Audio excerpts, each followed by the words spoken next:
Some councillors said that they want to send a message to Mamoulides with their vote today. Do you have any concerns about the broader controversies around this one council member? Well, look, there's a lot of history and baggage around here. Fortunately, I have no part of any of it. I'm new, and I'd like to keep it that way. And I just hope that what they can do is do something that makes sense, do something that's consistent with the rules, and move on.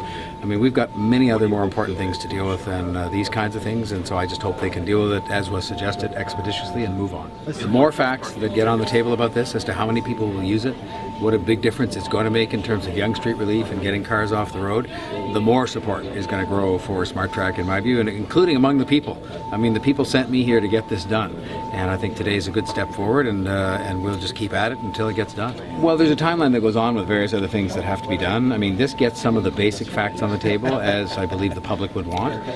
It gets as well it done in a transparent way, because it's happening right here in front of their eyes.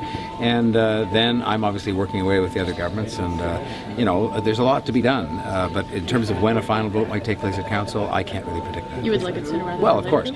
I'm on a 7-year timetable. The people expect that this will be done in 7 years, because that's what I said we'd be working to do. And so I want to keep it moving forward. And I think the public are seized with a great sense of urgency in terms of actually getting this transit relief, not just talking about it. What's your sense on what the vote will be here today?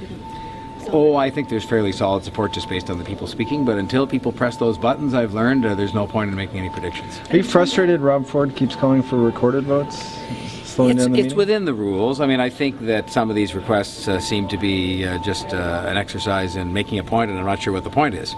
But having said that, look, it's a democracy. The rules provide for a recorded vote, and we have them, and I guess as long as you do them quickly, it doesn't take that long. I've heard the stories of the sort of arm wrestling and mud wrestling, and I don't know what else used to go on around the class vote, and of course I just shook my head that actually happened. I wasn't even sure if they were making it up.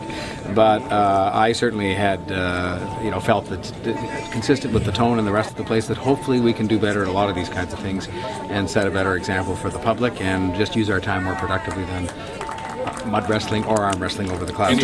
Well, I think the city does its best. I mean, I'm told every piece of equipment that can be deployed is deployed. There's certainly no suggestion people aren't working hard. I think our public servants and others who help us with this are working hard.